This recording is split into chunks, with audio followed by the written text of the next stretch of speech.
জয় মা, তুমি ভালো থেকো সব সময় মা। তোমার ভালোতেই তোমার সন্তানরা ভালো। আশীর্বাদ করো যেন প্রতিটা সন্তান তোমার মঙ্গল কামনায় ভালো থাকে, সুস্থ সবল থাকে। শুভ সন্ধ্যার শুভেচ্ছা জানিয়ে নতুন একটা ভিডিও তোমাদের সাথে শেয়ার করতে এসেছি। আর এটা হচ্ছে পুজো ব্লগ। তো আমার বাবার বাড়ির সামনে শীতলা পুজো ছিল, সেই পুজোটা 3 দিন হয়। আর এটা শেষ দিনের পুজোর কিছু ক্লিপ তোমাদের সাথে শেয়ার করার জন্য চলে এসেছি। তো আমি আর কুট্টু সোনা চলে গিয়েছিলাম। আর দেখো আমার কুট্টু সোনাকে পায়জামা পরে কতটাই না ভালো লাগছে বলো। তো তারপর আমি অঞ্জলি নেব ভেবে চলে গিয়েছিলাম মন্দিরে পুজো দিতে। উপসেই ছিলাম, যেহেতু সোমবার ছিল, এদিকে শ্রাবণ মাস চলছিল। শিবের মাথায় জল ঢেলে ডিরেক্ট চলে গিয়েছিলাম আমার বাবার বাড়িতে মায়ের মন্দিরে পুজো দেওয়ার জন্য। আর এসে দেখি মায়ের পুজোর সমস্ত আয়োজন করা হয়ে গেছে। এদিকে সবাই সমস্ত কিছু আয়োজন করে রেখে দিয়েছে দেখো। আর ঠাকুরমশাই বসে গিয়েছিল পূজাতে, পুজো করছিল। প্রায় আধা পুজো হয়েই গিয়েছিল আমি যখন গিয়েছি। আর এই মন্দিরটা দেখতে কতটাই জমজমাট লাগছে বলো। তো তারপর দেখো ডাইরেক্ট চলে আসলাম মায়ের যখন ভোগ লাগিয়েছিল, তারপর ভোগ দর্শন করার জন্য চলে গিয়েছিলাম। সাথে তোমাদেরকেও মায়ের ভোগ দর্শন করিয়ে দিচ্ছি, তোমরাও দেখে নাও। কথায় আছে নাকি ভোগ দর্শনে দুর্ভোগ কাটে। তো চলো আমার এই ভিডিওর মাধ্যমে তোমাদেরকেও সুযোগ করে দিলাম মায়ের ভোগ দর্শন করার। তো মাকে তৃতীয় দিনের পুজোয় মাকে ভোগে দিয়েছিল খিচুড়ি ভোগ। তো ভীষণই ভালো লাগছিল। তো আমিও পুজো করে নিয়েছিলাম, ঘিয়ের প্রদীপ জ্বালিয়ে মাকে উৎসর্গ করেছিলাম। সেটা ঠাকুরমশাই আমাদেরকে মন্ত্র পড়ে মাকে প্রদীপ উৎসর্গ করে দিয়েছিল। তারপরে এদিকে দেখো সবাই বসে আছে মায়ের ভোগ দর্শন করার জন্য।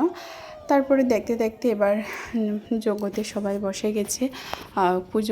পুজোর শেষ দিনে মহাযজ্ঞ হয়, তো ভীষণই ভালো লাগে। তো দেখো যজ্ঞের প্রস্তুতি চলছে, সমস্ত কিছু আয়োজন করে নিচ্ছে।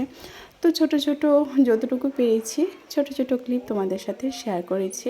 তো এখন আমার সেরকম করে ভিডিও মানে দিই না, তোমাদের সামনে তুলে ধরি না, কারণ এডিটিংয়ের প্রশ্ন থাকে, এডিটিং করতেই সময় পাই না, সেই জন্য আর সেরকম করে আর ভিডিও করি না। যদিও বা ভিডিও করি কোনো সময় ভিডিও করে তোমাদের সামনে তুলে ধরি।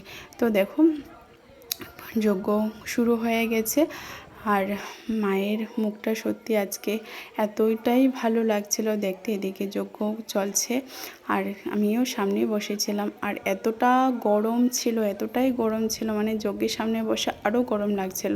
তবু বলো যজ্ঞের সেই আগুনের তাপটা শরীরে লাগা ভালো, তাই বসেছিলাম। সবাই মিলে আমাদের পাড়ার সমস্ত কাকিমা, জেঠিমা, মাসিরা সবাই ছিল। মানে পুরো জমজমাটি একটা আলাদাই পুজো হলে ভীষণ ভালো লাগে। মন্দিরে সেই জমজমাটি ব্যাপারটা ভীষণ ভালো লাগে। তো দেখতে দেখতে তোমাদের সাথে কথা বলতে বলতে থাকো যজ্ঞ শেষ হয়ে গেল। এবার যজ্ঞে শেষে দুধ ঢেলে যজ্ঞটা নিভিয়ে দিয়েছে। তো তারপর এদিকে আজকে পুজোর শেষ দিনে পুজোর প্রসাদে ছিল অন্নভোগ। তো সত্যি বলছি প্রসাদ মানে মায়ের প্রসাদ, এই অন্নভোগটা এতটাই ভালো হয়েছিল মানে তৃপ্তি করে। অঞ্জলি শেষে মায়ের এই যে অন্নভোগটা যে খেয়েছি, প্রসাদটা যে পেয়েছি, মানে মনটা তৃপ্তি হয়ে গেছে, এতটাই ভালো লেগেছিল, ভীষণ ভালো। সব কটা আইটেম ভালো হয়েছিল।